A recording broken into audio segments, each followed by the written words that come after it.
गुरुचरित्राचं पारायण स्त्रिया करू शकतात का? एकदा पारायण केलं तर सलग 3 वर्ष पारायण करावंच लागतं का? नियम काय?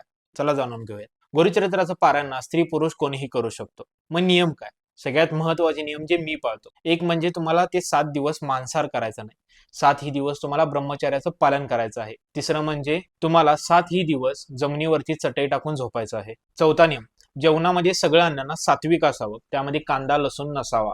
समजा तुम्ही पहिल्या दिवशी चपाती आणि कडधान्य खाल्लात तर पुढचे 7ही दिवस तुम्हाला चपाती आणि कडधान्यच खायचे आहे. आणि समजा पहिल्या दिवशी तुम्ही चपाती आणि पालेभाजी खाल्लात तर पुढचे 7ही दिवस तुम्हाला हा चपाती आणि पालेभाजीच खावी लागेल. ते 7 दिवस ना बाहेरचं अन्न किंवा बाहेरचं पाणी देखील पिऊ नये.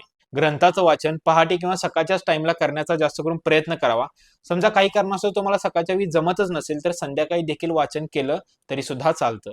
फक्त दुपारी 12 ते 1च्या दरम्यान ना ग्रंथाचं वाचन करू नये. दररोज ग्रंथ वाचायच्या अगोदर ना एक माळ श्री स्वामी समर्थ किंवा तुम्ही ज्या गुरूंना मानता ना त्यांच्या नामस्मरणाची एक माळ करावी. तसेच कमीत कमी 21 वेळा तरी गायत्री मंत्राचा जप करावा. तर असं काही ठिकाणी मांडलं जातं की एकदा गुरुचरित्राचं पारायण केलं ना की सलग 3 वर्ष तुम्हाला करावंच लागतं. असं काहीही नसतं.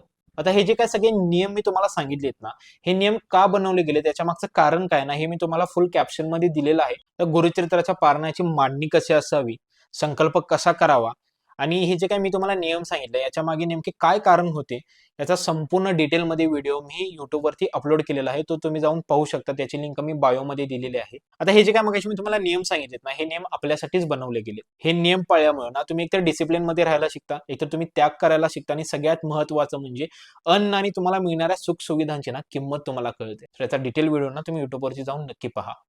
श्री स्वामी समर्थ. जय शंकर.